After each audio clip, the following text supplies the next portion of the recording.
teman sekalian, dalam Islam sebenarnya konsep sebenarnya kalau kita bicara tentang kesehatan bermula dari apa?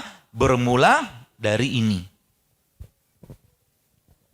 Anda bisa pergi ke gym, minum air yang sehat, minum vitamin, makan vitamin, but if you don't deal with things going on your heart and head, you are still going to be unhealthy. Kalau Anda bisa pergi ke gym, Anda bisa minum kayak begini, tapi kalau seandainya you do not take care what's going on your heart, maka semua nothing. Itu sebabnya, ini sebenarnya bahasa hadis. Ya, bahasa hadis yang Nabi katakan apa? Ala wa innal fil jasad mudghah iza shola jasad kullu wa iza fasada jasad kullu. Kata Nabi SAW apa? Dalam tubuh manusia terdapat segumpal daging. Kalau daging itu baik, balas semua. Kalau daging itu rusak, rusaklah semua. Ketahuilah daging itu adalah kolbu. Maka kata kuncinya dalam Islam, teman-teman sekalian, kata kunci dalam Islam, sehatnya tubuh seseorang itu bermula dari kolbu. Anda tidak akan bisa makan yang sehat kalau Anda lagi sedih. Sebut lagi kehilangan motor. Oke? Lagi kehilangan motor, dikasihlah katakanlah salad, ya, buah, sayur, susu kambing, alpukat. Nggak bisa kita makan. Kenapa? Karena ininya. You have 3 brains. Jadi orang-orang barat itu mengatakan Anda tuh punya 3 otak. Otak pertama di mana? Di sini. Otak kedua di sini. Otak ketiga di sini. Dia nyebutnya heart. Ya. Pengendalinya siapa? Ini. Ini dikendalikan dari apa? Dari apa yang dilihat, apa yang didengar, apa yang dia rasakan tiap hari. Maka spiritualitas seseorang itu bergantung dari apa yang dia lihat, yang dia dengar, dia rasakan. Dan akan keluarlah itu semua dari apa? Dari lisannya dia. Jadi kalau kita mau ketahuin isi pikiran kita itu apa? Baik. Contohnya gampang sekali. Kalau seandainya teman-teman sekalian motor Anda tersenggol sama orang dan maaf tiba-tiba muncul makian, ada yang nggak beres di sini. Semua bermula dari sini. Dan bagaimana kita bisa, kalau kita lihat sekarang, penyakit yang ada saat ini bos sekalian, itu mulainya dari mana? Dari situ semua. Baik, kita lihat di lampu merah. Lampu merah itu, lampu merah berhenti. Kalau lampu hijau, orang pasti jalan.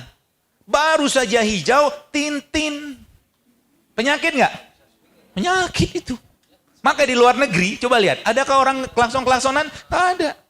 Jarang. Coba lihat di Singapura, di Malaysia, Amerika apalagi. Klakson tuh buat panggil teman. Kalau lagi mau panggil tintin di lantai atasnya, itu fungsi klakson. Fungsi klakson dijadikan sebagai ajang ekspresi perasaan.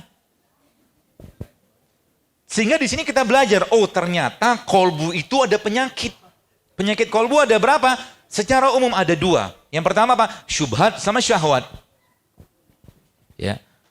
Ini kuncinya. Kalau kita memahami teman sekalian, maka nanti Anda akan dapatkan rahasia-rahasia dari Nabi SAW. Kenapa Rasulullah itu begini.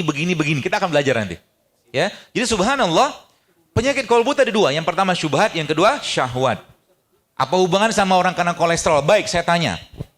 Orang yang kena kolesterol kira-kira ya banyak makan atau sedikit makan? Syubhat atau syahwat? Syahwat. Orang kena stroke, kira-kira banyak makan? Banyak. Orang yang maaf kadang-kadang, yang kena masalah kejiwaan. Banyak dengan gara-gara apa? Gara-gara pikirannya, kolbunya, perasaannya negatif terus. Ya. Kalau kita udah mulai menjaga itu teman sekalian, maka apa yang terjadi? Yang terjadi adalah jadi hati kita itu adalah sosok yang dia menjadi pengendali semuanya kata Rasulullah. Dia menjadi raja dari semuanya. Ya, kalau dia benar, maka apa yang terjadi? Seseorang itu bisa memutuskan, ya, karena dia pengendalinya. Yang dia makan, yang dia minum, yang dia kerjakan benar nggak, baik nggak? Ya, kalau dia melanggar, maka itulah namanya dosa. Apa itu dosa? Nabi SAW katakan dosa itu sesuatu yang membuat engkau cemas, was-was. Itu dosa. Kalau dia seandainya terus-menerus dilakukan seperti ini, bos, karena maka apa yang terjadi? Yang terjadi lama-lama hatinya, kolbunya tak bisa lagi digunakan sebagai filter. Ini yang Allah katakan dalam surat Al-Hajj, "Afalam yasiru fil ardi fatakuna lahum qulubu ya'qiluna biha wa azanu yasma'una biha fa innaha la ta'mal absar walakin ta'mal qulubu lati fis sudur," kata Allah. Allah bilang apa? Dan tidakkah kau berjalan di atas muka bumi, kata Allah. Bukankah kau punya telinga dengan itu kau mendengar? Bukankah kau punya hati dengan itu kau merasa? Kata Allah, bukan matamu yang buta, tapi hatinya yang buta. Dan Allah SWT memberikan tanda-tanda ini kepada kita untuk apa? Untuk kita mengenal dia. Semakin kita mengenal dia, Bapak sekalian, maka apa? Kolbunya akan hidup. Sebutnya dengan kolbun salim.